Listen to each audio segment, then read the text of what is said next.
Hello, dear friends. We're glad to welcome you again on Allatra TV Middle East.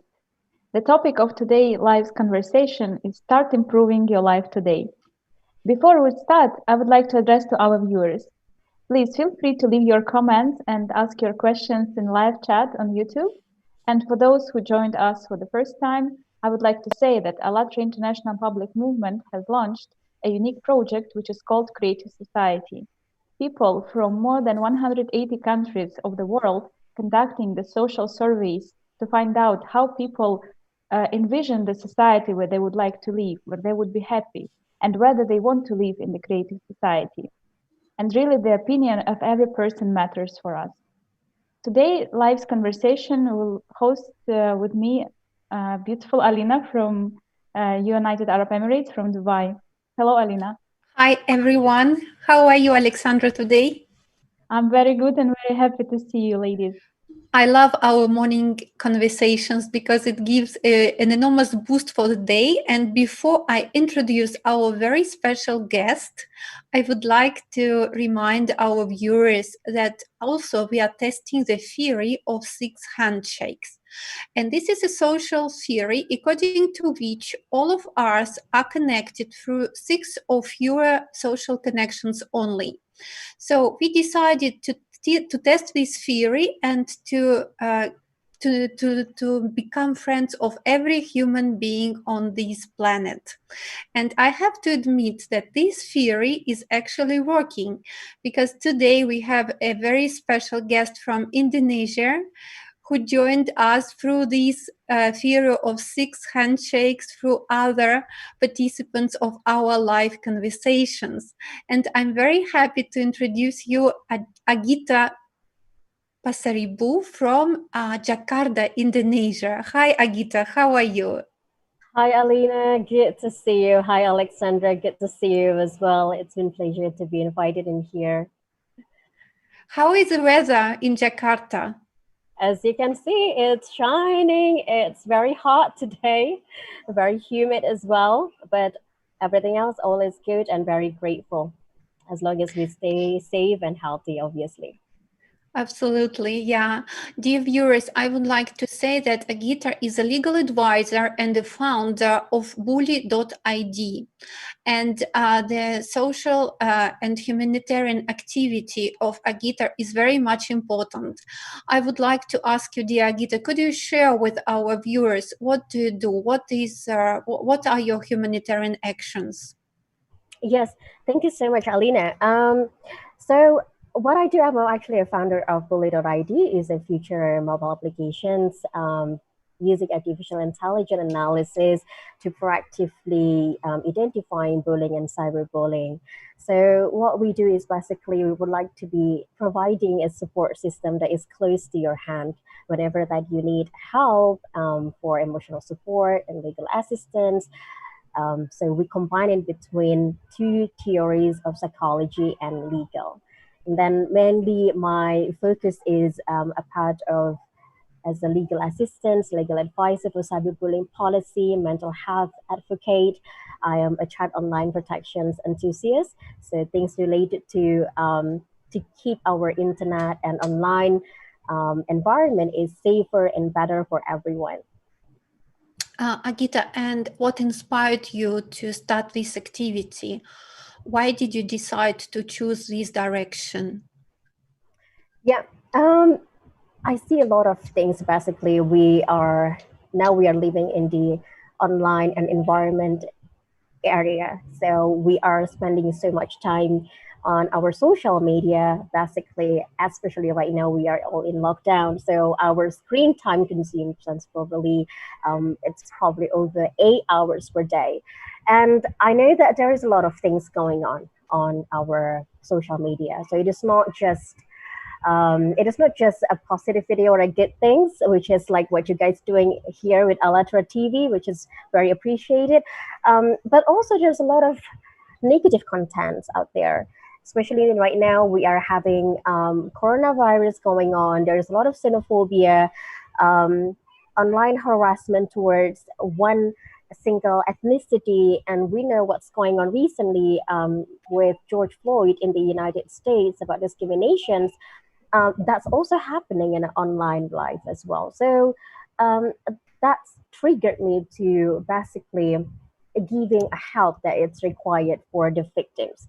Because the moment when the victims are being cyberbullied, being harassed, being threatened, the first thing that they basically require, it is not only a legal enforcement or legal assistance, but the first thing that they need is emotional support.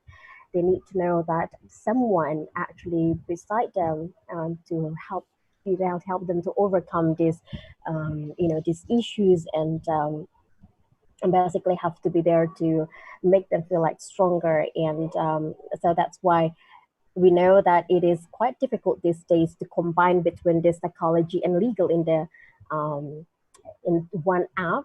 So this is actually what I'm trying to solve.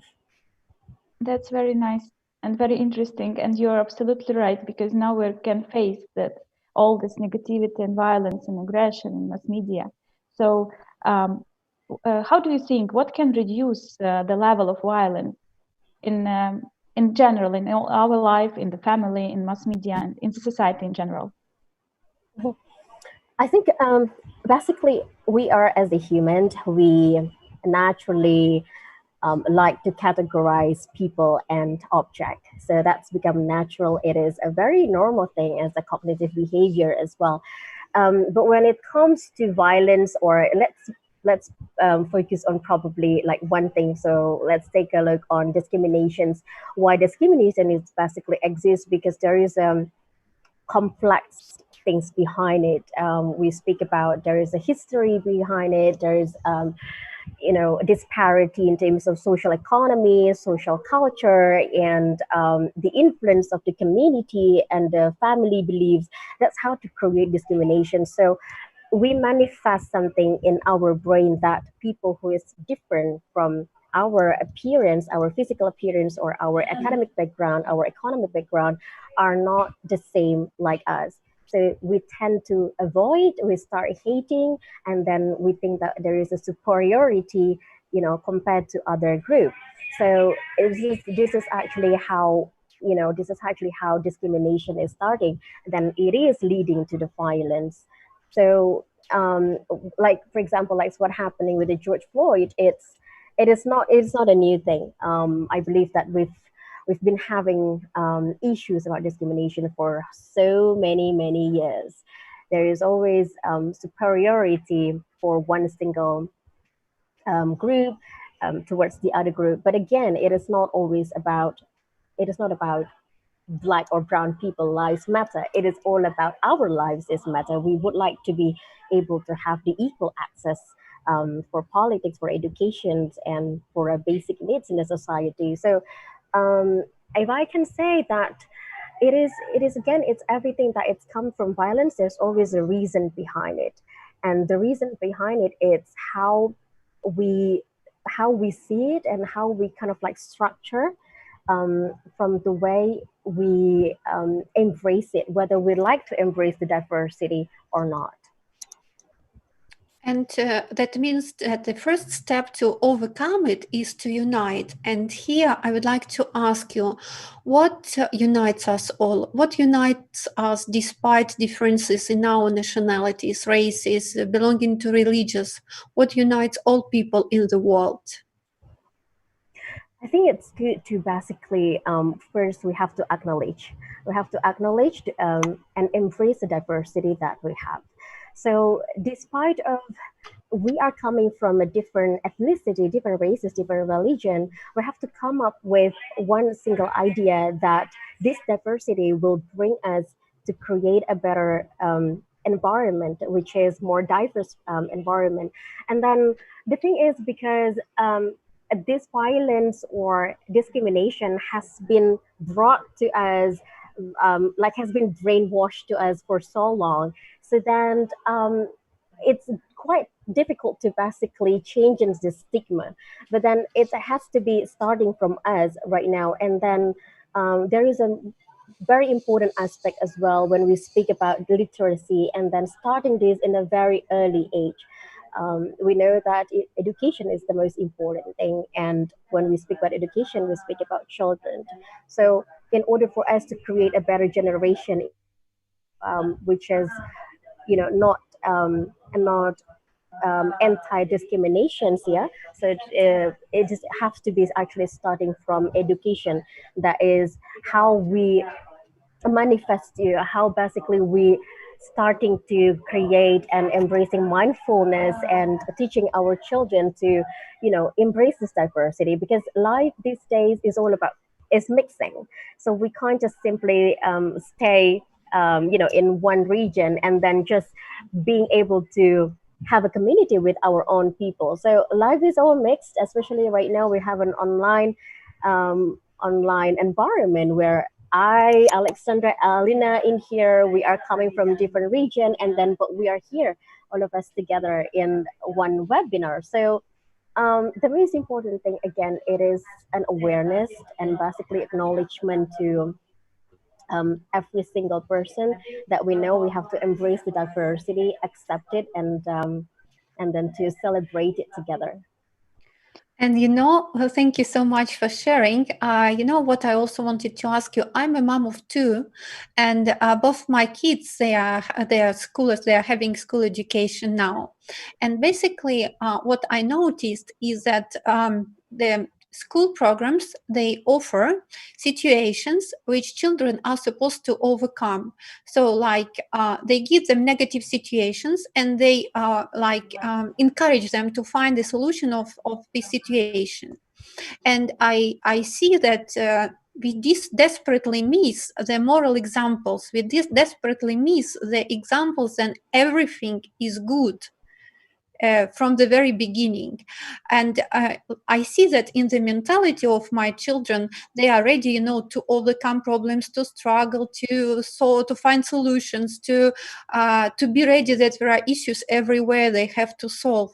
So I understand that as from the first point, they don't see the examples, then there are no problems, no issues, no conflicts, no economic crisis, nothing. Just then everyone lives in a peaceful environment. The people respect each other. And I would like to ask you to change it. What should we do? What should be our first steps for it? Yeah. So of course, again, it is needs a require and a comprehensive a learning basically path to teach our children to basically how to embrace the diversity, and to learn how to deal with a conflict. Especially, I understand living in Dubai is a multicultural melting pot, where you can meet so many people from different regions and different part of the world, with from white to very black. There's always a different people is actually different color is there. So conflict, it is always there. And when we speak about conflict, in the psychology terms, there is a way when we call it like an activate events, and then it comes to beliefs, and it comes to consequences. So it's ABC. um, so activate events are basically how when we have the situations. So I think it's always good to take that method to actually teach our children, and even to implement it to our life as well, because we know that our brain used to basically react more towards how we feel compared to how logically we're supposed to do.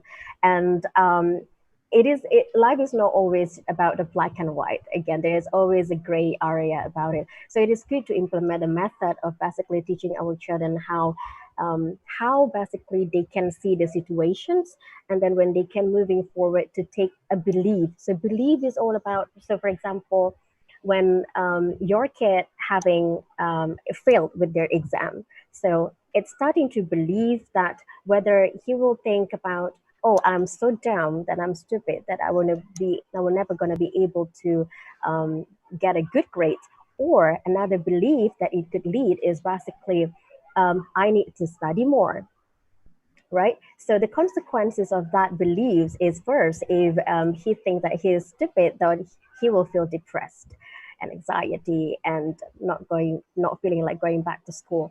But on the other hand, if actually have the consequences of, oh yes, I have to study harder, and he will feel like motivated to take a different online courses, to even have more, to study even better, to study even harder. So that's I think important step, how basically we can, we can implement this as well in a different scenario. So that's also leading to how to be able to teach them to celebrate diversity, knowing that our kids right now are using social media in a daily basis. So we don't know um, who are they basically talking on a daily basis. If there's any stranger who checking our children, is anyone stalking them or trying to harass them online? And then it is good to always bonding ourselves as a parents with the children, especially when it comes to openness, right? And then so then they're not feeling that we are judging them when we speak, about what's going on with their social media and who they are talking to. So yeah. Thank To you very stay much. aware of what is Stay going aware. on. And also the attitude, like when you teach them the attitude, Yes, the it right is. one, because you always have an option how to react in the situation. And Agita, I would like to ask you a question, as long as we are talking in the terms of Creative Society project. So how do you envision the Creative Society? The society where you would feel happy, where every person around you would feel happy and would live comfortably. Yeah, I think when we speak about having a full life or being happy, especially these days with the coronavirus, we we are all locked down at home, and then I've been locked down for over 2 months. So obviously, it's quite difficult for us to stay sane, to stay, not feeling anxiety, and when can we go back to work and having a life. It's all about mindfulness. I think that's something that it's been everywhere in the internet when speaking about mindfulness and how we able to basically implement it in our daily life. Talking about mindfulness and creativity, I I would like to kind of like, because it's been days and days, so we probably has been starting to doing something else in our home. But in order for us to stay creative and then make ourselves it's feeling good, so then we're able to actually cheer up other people. It's good to have kind of like a flow. So I always have like a book with me every single day, so just to keep myself feeling like I'm not helpless or I'm not doing nothing. But so I always have like a journal that every day I'm putting in my note, which is wake up in the morning and then either is it tidying a bed, or is it making up a room, or is it pamper myself, or is it replying email. So it is good to have like a journal that to start creating that, especially these days when we have no idea when we can go back to work on a normal basis. So by doing that, and at the moment when you think something, you feel that there is sense of achieve achievement, and you feel that you're basically doing something, whether well, even though you are actually just being at home. Yeah. And in a creative society, how do you envision the relationship between people? On which pillars should they be based? I think when it's speak on creativity, people, it's I think it's in the era like with online at the moment, creativity somehow it can be good and it can be also negative, because we can simply copy pasted what someone else did and then just kind of like touching in different stuff, and there's Photoshop out there. So when we speak about creativity, I guess we have to start combining our our online life with our real life as well. So creativity is borderless, and how to be able to create a creative society and community is by not putting ourselves in a cage. It's always to have a good opportunity to speak with anyone, because as a human we're naturally difficult to say no. unless we really can't do it. So if you happen to basically working in a creative um, in a creative industry, it's good to always not just focus and surround yourself with graphic designers, but it's also good if you basically see in a different area, or whether it is accounting or finance, and have a conversation with them, because everyone have their own specialty that can bring you some inspirations and idea. So I think not by limiting ourselves, that's how we create a better and a more creative community. And how you see media in such society, in the creative one, because we were talking about the media today as well. I mean, social networking and everything. So how you envision We can things. say also that like a creative society is a model of the society. They are all people living in prosperity, happiness, and peace.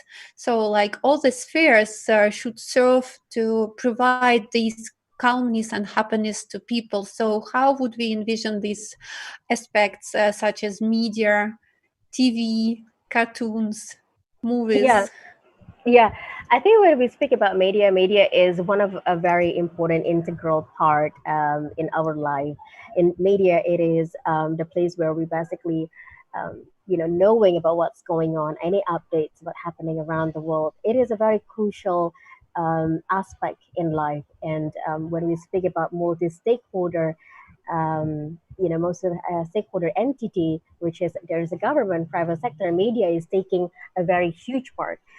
So in order, I think, to create a more creative community and more peaceful community, if I can say, it also can start from media, because media can drift how the society perspective. So being able to have a media that is non-biased, not discriminate to any part of ethnic group, and being honest, which is disinformations and fake news right now is everywhere, and it's a difficult to it's a difficult to spot which one is actually the fake news. So a media responsibility is huge in here. So it is important for media industry to to basically being able to provide informations, not just the negative side, because every time right now when we check in our TV or the YouTube about media, it's all about negative stuff, and then sometimes we think that what on earth that we're living in, right? So it is important that media can be able to balance. That's why I highly really appreciate what you guys doing with Alatra TV as a part of the media, and then you inviting different people with a different background, and then sharing perspective, which is this is what media is supposed to do as well. So there's a balancing about media that creating a different perspective in a society. That's That's true. great. Yeah, Thank Agita, and you. how do you think, what is the best way to inform people about such initiatives as Creative Society project? What is the best way? I think we have so many ways right now. Like it could be a webinar like what we're doing. It could be from a video. It could be something that is through social media, since people is also on social media. And also since these days a TV series is also a part of the media, is a message when right now people are watching TV series almost on a daily basis. So the story that it brought to the media, especially to the TV series and advertisement, it's also it's a combination. Everything is about it's a correlated. When we speak about media, we're not only speaking about social media. We're not only speaking about online media, but also we speak about the TV there, and there is uh, a TV series as well, a movie. So that's a part of the media tools, as long as it's basically delivering a message, right? So I think every single tools and every single media is important, and it is an integral part to actually creating and shaping the perspective in the society. That's awesome. Agita, thank you. I also wanted to ask you because now in media we can find a lot of content where people like openly speak about the problems existing in our society. And what we miss, I find, is that the examples, the ways out, how people manage to find a way out. For example, in your activity on the project you created, it's bully.id. Do you have a lot of positive examples how people found the way out of difficult situations? And do you think that we should like share with people in the world the examples really to become free? Yeah. So as again, I mentioned in the beginning, basically, we know that we're not being able um, to know what other people think about us. We don't know what other perspective towards us and what kind of comments they're gonna leave in our Instagram photos. We cannot control other people, but what we can control is how we react and what our perspective is going to be. So issues and conflict is always be there, even though we try to filter comments and report or blog, because when we speak about fairness or justice, it is not automated. It is not something that we can, because we have thousands of languages in here, and then it is important that basically we can take that in count.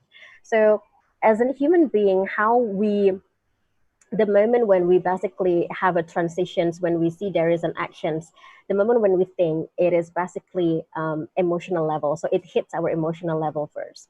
And every single person have a different way how they react and how they deal with the problem. So how basically bully.id in here helping everyone who basically to break the stigma of mental health illness, and knowing that how we be able to identifying there is a symptoms of mental health issues as well. So this is how we help. So basically we are going to be in every steps, either in the preventions, when the actions is there, and also when it comes to the belief or the consequences. So that's why we're providing psychology and the legal, because at the first place, when the victims are being bullied or cyberbullied, or are they being harassed at workplace, so we're not only focusing on online, but we also focus on whatever that it's happening with a real life as well. So if they're being sexually harassed at a workplace, there is an abuse of power. Normally, people are not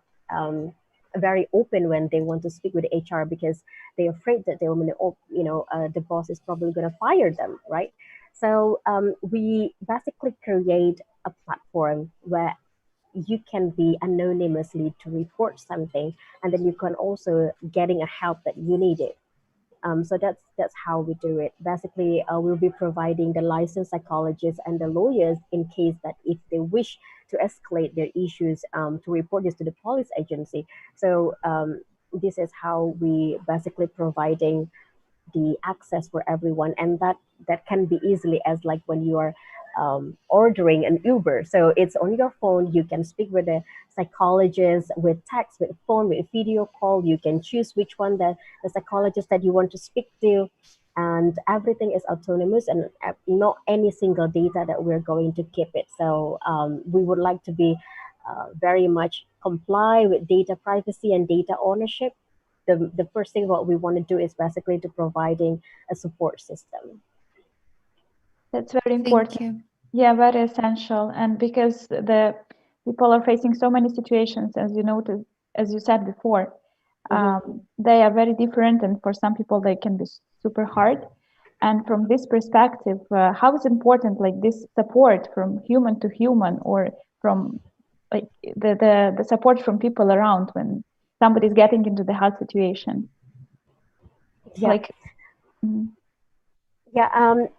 Because well, even though we're actually using the artificial intelligence in here, many of the people who probably think that I would be changing how AI will communicate directly with us. As I mentioned earlier, that for me, fairness and justice is not something that automated, at least at the moment. I haven't come across any AI that can be able to be very fair and being very objective with something. So it is important how we basically being able to keep human and human touch, even though we probably will not being able to be having a face to face. But again, with a video, we can see how, we can see how I react, and how I explain things, the way when the psychologist will be able to see my emotions, so at least they can see something. And that's something that I will not going to trade it with the machine in here.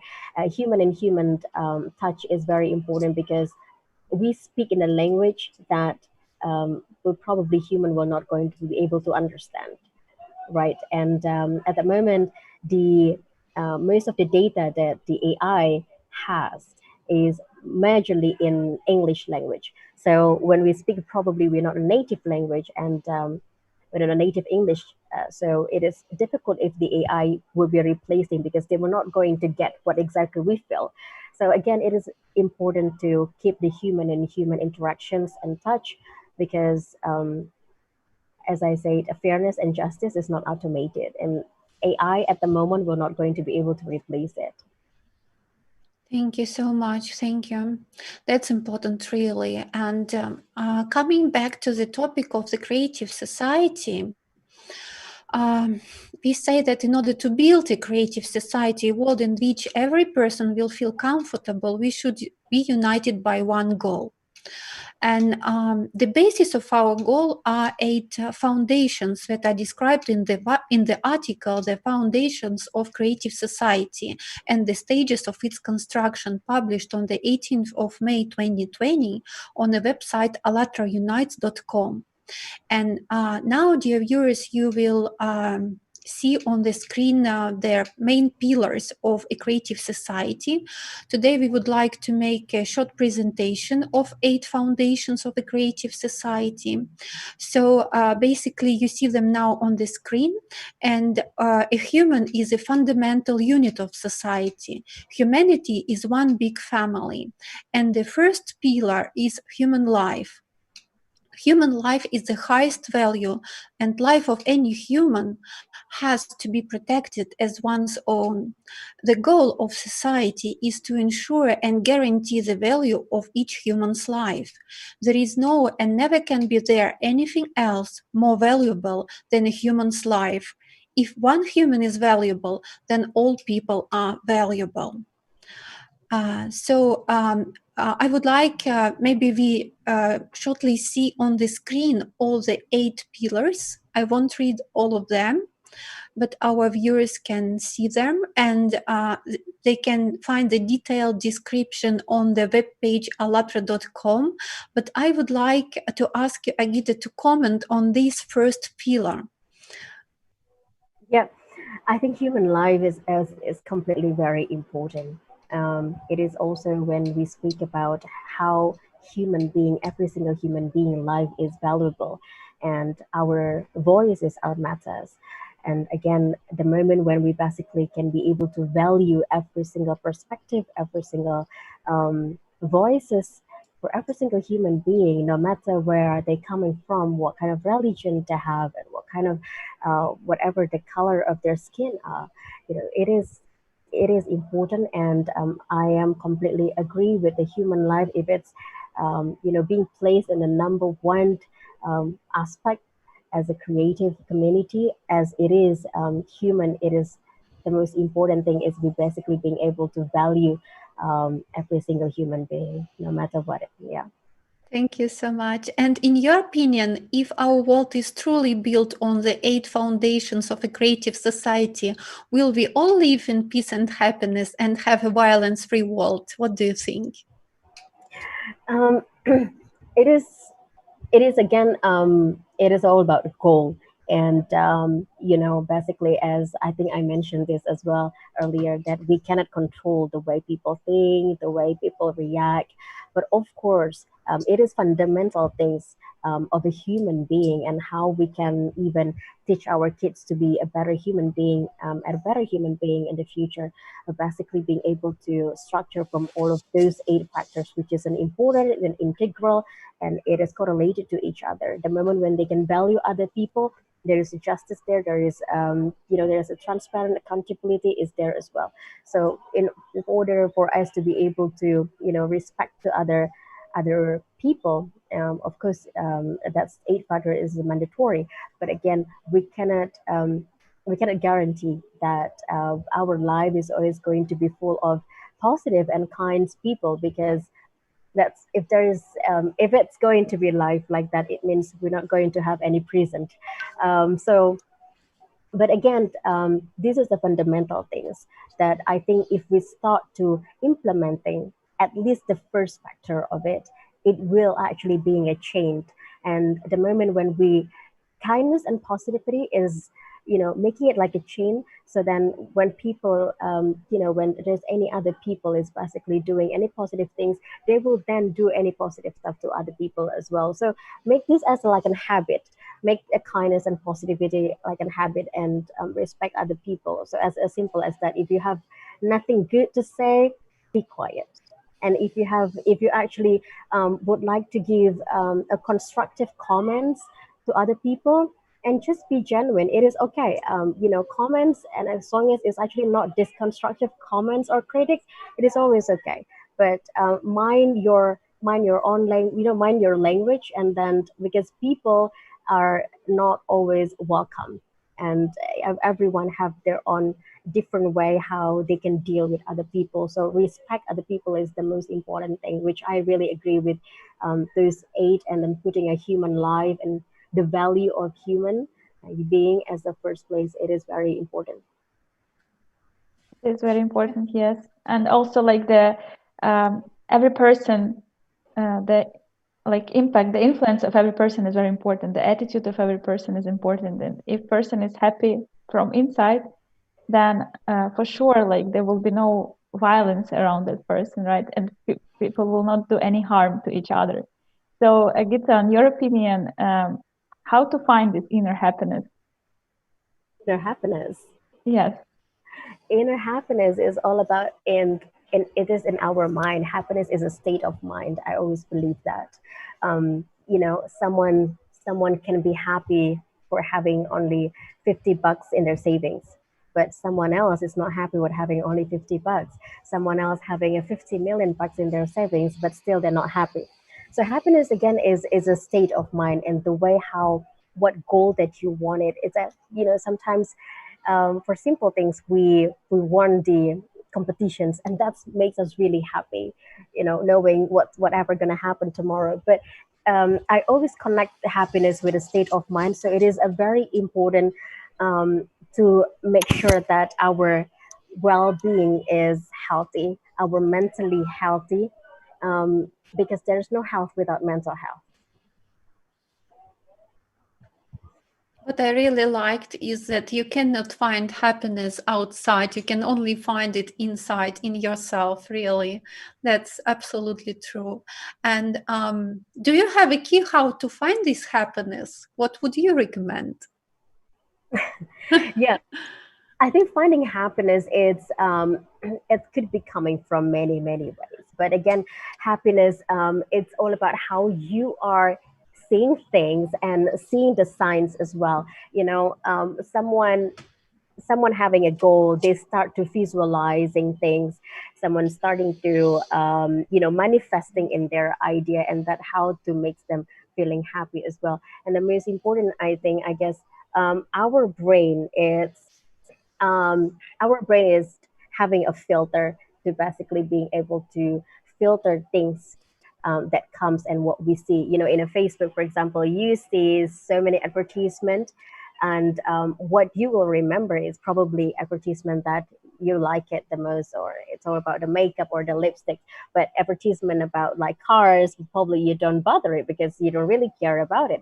So our brain can take everything, but we actually the one who decide which one that we would like to filter and which one that we would like to take it, right? So it is the same goes to creating the happiness as well. as I believe that, as what you say, that happiness is coming from our inner. No matter how hard other people trying to motivate us, the happiness is within yourself. So it is a state of mind, and then basically at the moment when you filter your your mind and your conscious, and the way that you're being able to keep positivity in your brain, and it is coming to the whole entire soul that you have. So coming to looking for happiness is creating it by your own, so starting with the journal, it is important. Starting with meditation is important. Stay connected with the people that you love, the people that you trust, and not spending so much time on social media sometimes is also good. Absolutely. That's I loved your advices, and these are really the keys to the happiness. They sound simple, but guys, just try. You will see the difference immediately.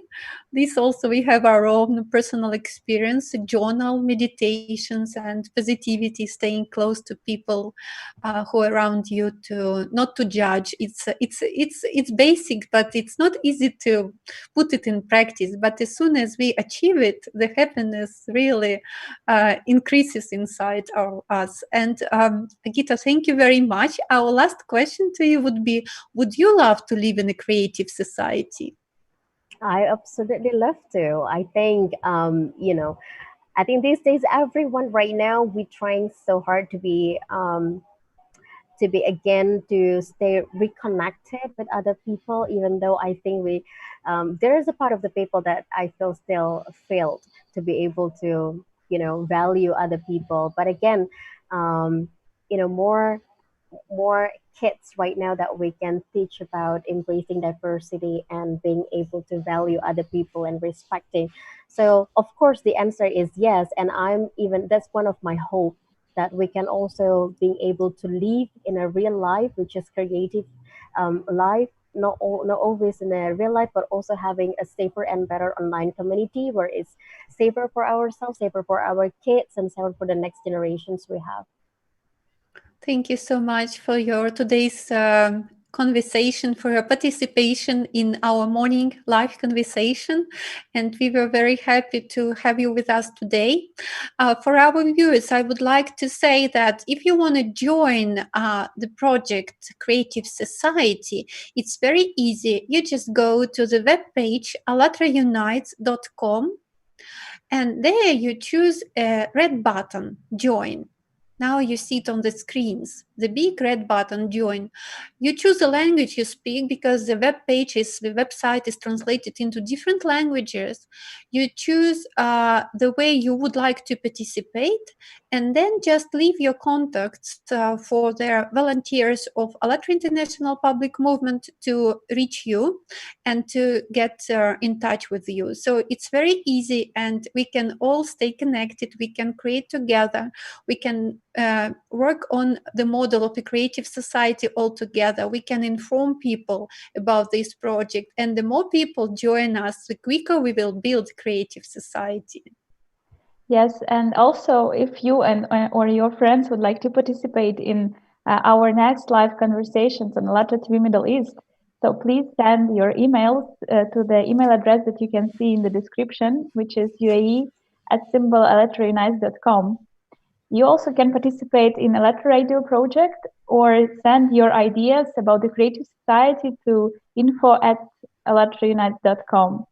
As well, share this broadcast, like it, and use the hashtags Creative Society and Allatra Unite.